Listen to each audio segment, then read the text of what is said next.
जितना भी अभी तक हम सिलेबस पढ़ा चुके हैं ये सारे इंपॉर्टेंट हैं, लेकिन उन लेक्चर में भी ये कुछ ऐसे पार्ट हैं जो कि बताना बहुत जरूरी था, और भी 2 पार्ट्स ऐसे हैं जो कि बहुत ही इंपॉर्टेंट लेक्चर है, बहुत इंपॉर्टेंट टॉपिक है। हमारे बॉडी में बहुत ही एक वो सेंसिटिव ऑर्गन होता है, वो क्या होता है, आई, है ना। अगर जानते हैं आप लोग जानते होंगे कि जब हम हमारे बॉडी में कहीं पूरे बॉडी फुल बॉडी में कहीं भी चोट लगता होगा तो पूरा बॉडी में चोट लग जाएगा, बाकी आंख में चोट लगेगा बहुत रेयर केस में होता है ना। कितना भी खतरनाक एक्सीडेंट क्यों ना हो, आपका जो आंख होता है बहुत ही प्रोटेक्टिव रहता है कि नहीं। या कुछ और सेंस ऑर्गन के बारे में अगर बात किया जाए, या कुछ और डेंजर मतलब खास तरह के ऑर्गन के बारे में बात किया जाए तो हार्ट के बारे में, है ना। हार्ट क्या होता है, हार्ट भी आपका क्या है, बहुत ही सेफ जोन पे रहता है कि नहीं। आप देखते हो कहीं भी एक्सीडेंट वगैरह हुआ होगा तो हार्ट पे कभी भी खरोच तक नहीं आता है, लिवर पे आता है, नहीं आता है ना। तो क्या होता है, उसी में से कुछ एक स्पेसिफिक हम ऑर्गन को उठा लिए आज हम लोग किस के बारे में डिस्कस करेंगे, स्ट्रक्चर एंड फंक्शन ऑफ आई के बारे में। क्लियर। तो जब हम आई के बारे में जब हम बात करें तो आई के पार्ट भी होते हैं, है ना। जैसे ह्यूमन बॉडी के पार्ट होते हैं ना, जैसे नोज हो गया, आई हो गया, आईब्रो हो गया, आई ईयर हो गया, नोज हो गया, टंग हो गया, टीथ हो गया, बहुत सारा होता है, पार्ट बाई पार्ट होता है कि नहीं। तो अगर आप लोग समझ में आता है तो यस और नो में बोलोगे जवाब तभी हम समझ पाएंगे कि क्या है नहीं है कि नहीं। तो समझ बस हम खुद को ही पढ़ा रहे, तो ऐसा नहीं करना। अगर जो सही लगता है तो हमको वो बताएं। क्लियर।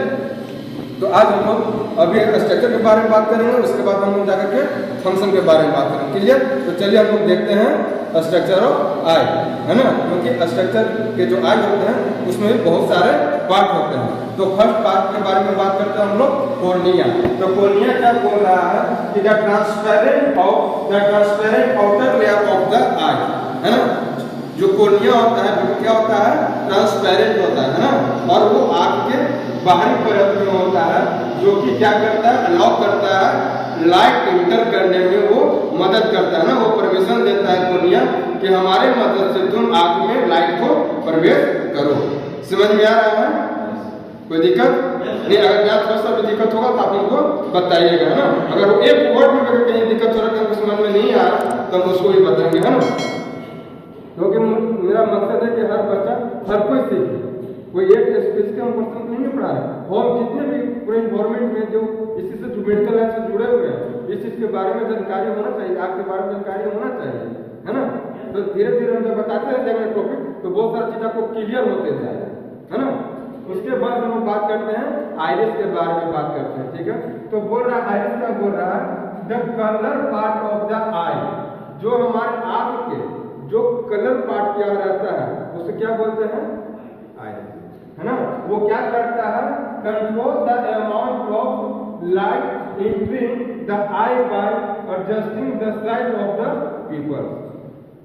समझ में कहने का मतलब क्या है कि जो हमारे आंख में जो लाइट आता है उसको कंट्रोल करता है ना, और वो एडजस्ट करता है ना, पुपिल्स के द्वारा क्या करता है, उसको एडजस्ट करेगा उसको, ठीक है।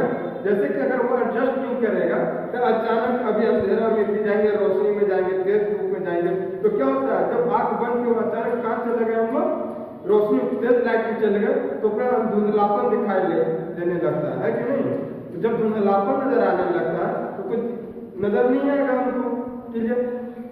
तो जितना देर हमको धुंधलापन दिखाई दे रहा है तो हमको उससे परेशान नहीं होना है, हैरान नहीं होना है। हमको ये समझना है कि हमारा जो आंख है, जो आई है, वो एडजस्ट कर रहा है ना, ताकि जो सामने इमेज जो बन रहा है वो पूरी तरीका से क्लियर बन सके। समझ में आया, कोई दिक्कत नहीं।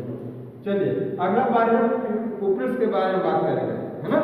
तब इससे पहले मतलब प्रीवियस डिफिनेशन में हम देखें क्या कि पुपिल्स द्वारा एडजस्ट होता है, तो पुपिल्स का होता क्या अब उसके में बारे में जानेंगे, है ना।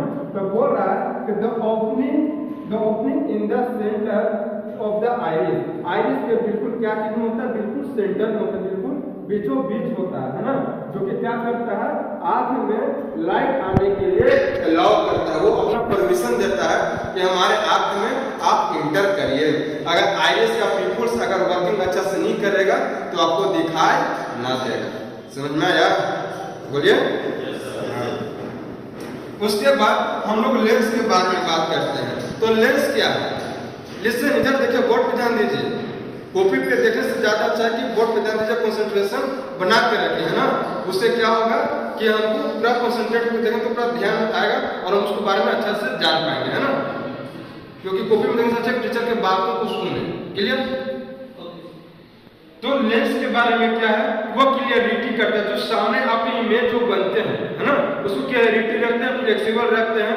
अगर लेंस अगर सही ढंग से अगर एक ही पोजीशन अगर वो सेट रहता है तो वो आस-पास के जो भी इमेज बनते हैं वो देख नहीं पाते। अगर मेरा सेट है, अगर मेरा लेंस सेट है तो हम सिर्फ सामने देखेंगे, आस-पास तो नहीं देख पाएंगे, है ना। तो लेंस क्या बोलता है कि मेरा जो आई है, जो लेंस है वो फ्लेक्सिबल होना चाहिए, बिल्कुल क्लियरिटी होना चाहिए, और फिर उसके बाद जो है तो पूरा क्लियर इमेज हमारे आंख के सामने बन पाती है। समझ में आया बात? Next, macula. मैक्यूला क्या बोलता है? ये एक बहुत ही स्पेशल तरीका के एक पार्ट है ना, जो कि रेटिना के बिल्कुल सेंटर में मिलेगा। कहाँ मिलेगा? बिल्कुल रेटिना के बिल्कुल सेंटर में मिलेगा, और यह बहुत ही छोटा साइज का होता है। इसका साइज होता है बहुत छोटा साइज होता है, और यह रिस्पॉन्सिबल होता है सामने के जो इमेज बनते हैं उसको स्पष्ट तरीका से देखने के लिए। समझ में आया? नेक्स्ट बारे में बात करते हैं ऑप्टिक्स नर्व। ऑप्टिक्स नर्व क्या बोलता है कि ये एक तरह का नर्व है जो कि कैरी करता है इलेक्ट्रिकल सिग्नल को, वो कैरी करेगा। जो उसको इलेक्ट्रिकल सिग्नल मिलेगा वो कैरी करेगा, और वो कहाँ पहुंचाएगा? ब्रेन के पास वह पहुंचाएगा। कहाँ पहुंचाएगा?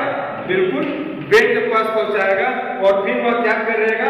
वो इंटरैक्टिंग करेगा, उनको डिसीजन देगा। वो अब जो उसको सिग्नल मिला और उसके अकॉर्डिंग जो एक्टिविटी होना चाहिए वो अपना एक्टिविटी करेगा, है ना। जैसे कि एग्जाम्पल लेते हैं, है ना, थोड़ा सा हंसी मजाक के मूड में बोल रहे हैं। जैसे कि हम लोग टीवी में देख लिए क्या कि कुछ अट्रैक्टिव चीज हम लोग देख लिए, है ना। जैसे कि माजा, प्रचार में माजा आता है ना, जब हम टीवी देखेंगे तो माजा का प्रचार आता है। कैटरीना कैफ जो है सो क्या करती है, माजा जो एक ड्रिंक होता है उसको प्रचार करती है। तो हमारा आंख वहां देखा, है ना, तो जब हमारा आंख देखा तो वो क्या हुआ, उसके प्रति इंटरेक्ट हुए। तब हम लोग अब उस कैटरीना कैफ सूत्र मांगने हम जाएंगे नहीं, कहाँ जाएंगे? दुकान में, तो खोजेंगे और वहां पे फिर देखेंगे, तो वहां पे भी देखते मेरा रेट इसी का काम पड़ रहा है कि नहीं, विजुअलिटी का ही काम पड़ रहा है। अगर ये मेरा अगर काम करना बंद कर दे तो हम देख पाएंगे किसी चीज को? नहीं देख पाएंगे, और जिसके कारण ना हम मजा पी पाएंगे न कैटरीना कैफ को देख पाएंगे। समझ में आया बात? नेक्स्ट बारे में हम लोग बात करते हैं विट्रस ह्यूमर। विट्रस ह्यूमर क्या करता है? ये एक तरह का जेल है, एक तरह का सब्सटेंस पदार्थ है, जो कि क्या करता है कि लेंस और रेटिना ये दोनों के बीच के जो स्पेस होते हैं उसको क्या करता है? फुलफिल करेगा, है ना। ये रेटिना और ये जो लेंस है, ये दोनों के बीच में जो बीच का जो स्पेस पड़ता है उसको क्या करेगा? आपको स्पेस को फुलफिल कर देगा, वहां स्पेस नहीं रहेगा। ठीक उसी प्रकार से एक्वस ह्यूमर हो गया।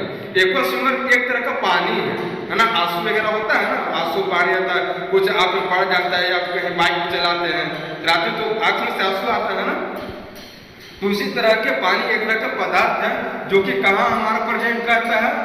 ये कॉर्निया और लेंस के बिल्कुल जो स्पेस जो बचा हुआ रहता है उसके बीच में क्या रहता है? प्रेजेंट रहता है ना, वहाँ पे जो स्पेस रहता है वहाँ फुलफिल करता है।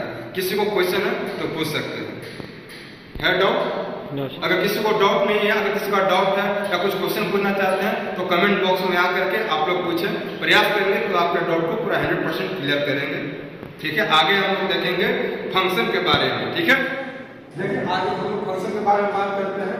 तो बोल रहा है कि the eye allow us to see, interact, the shape, colour and determination of object in the world by processing of the light they reflect. जब हमारे आंखों में जब रिफ्लेक्ट होते हैं, जब लाइट आते हैं तो पूरे वर्ल्ड में कुछ भी हम लोग देखें, है ना, जो हमारे सामने इमेज होता है वो पूरा क्लियरिटी नजर आता है। ठीक है, उसमें क्या क्लियरिटी नजर आता है? उसका साइज आएगा, किस साइज में हमारे सामने बन रहा है ना, किस कलर में बन रहा है ना। अगर उसके अकॉर्डिंग हमारा एडजस्ट नहीं कर पा रहा है तो फिर अपना जो पुपिल्स जो है वो क्या करेगा? अपना फंक्शन चालू कर देगा, उसको एडजस्ट करेगा, उस फंक्शन उस इमेज को देखने के लिए क्या करेगा? एडजस्ट करेगा, है ना। फिर उसके बाद बोल रहा है कि the eye are sense organ. Eye कैसा है? बिल्कुल सेंस ऑर्गन है। जब थोड़ा देर पहले हम लोग बात कर रहे थे आई के बारे में, तो हम लोग बात बोल रहे थे कि आई कैसा है? एक सेंस ऑर्गन है, बहुत ही सेंसिटिव ऑर्गन है ये, है ना। अगर थोड़ा सा भी कहीं भी अगर चोट उसमें लग जाता है तो आपका पूरा आँख खराब हो सकता है ना। जो कि हो सकता है कि आपका आँख बन जाए, बट जो नेचुरली जो होना चाहिए था उस तरह से वो आँख नहीं रहेगा। समझ में आया बात को? उसके बाद वो क्या कहता है? Detect and respond to light stimulus giving sense of light. जो लाइट का जो सेंस है जिस वे में आ रहा है उसी वे में अपना डिटेक्ट करता है, अपना लाइट डिटेक्ट करता है, रिफ्लेक्ट करता है सामने, है ना। उसके बाद बात कर रहा है द कंटेन फोटो रिसेप्टर। वो क्या करता है? फोटो रिसेप्टर को कंटेन करेगा। उसको कहे तो जैसे कि रोड और कोन्स। फोटो रिसेप्टर का मतलब क्या है? कि रोड्स और कोन जो कि कहाँ प्रेजेंट होता है? रेटिना में होता है ना। उसके बाद सबसे लास्ट इसका फंक्शन क्या है? Image formation. क्या है सबसे लास्ट? Image formation. अगर जब भी आंख खुलती है तो हमारे आंखों के सामने किसी न किसी प्रकार के या जो भी हमारे सामने ऑब्जेक्ट रहता है उसका एक इमेज फॉर्मेशन होता है ना, जो कि है एक फंक्शन है, जो कि आंख का एक फंक्शन है, जो कि हमको वर्किंग है आंख का। समझ में आ रही है? तो अभी हम पूर्ण तरीका से हम लोग बात किए आंख के आई के स्ट्रक्चर और उसके फंक्शन। क्लियर? अब हम लोग बात करेंगे अगले लेक्चर में किसी दूसरे सेंसिटिव ऑर्गन, सेंस ऑर्गन के बारे में हम लोग बात करेंगे। ठीक है, चलिए धन्यवाद। जो भी आपको दिक्कत होंगे अगले क्लास में पूछेंगे, या जो ऑनलाइन क्लास में होंगे वो अपने कमेंट्स में क्वेश्चन पूछेंगे। प्रयास करेंगे कि उसका पूरा 100% क्लियरिटी के साथ आंसर आपको जवाब दें। Thank you.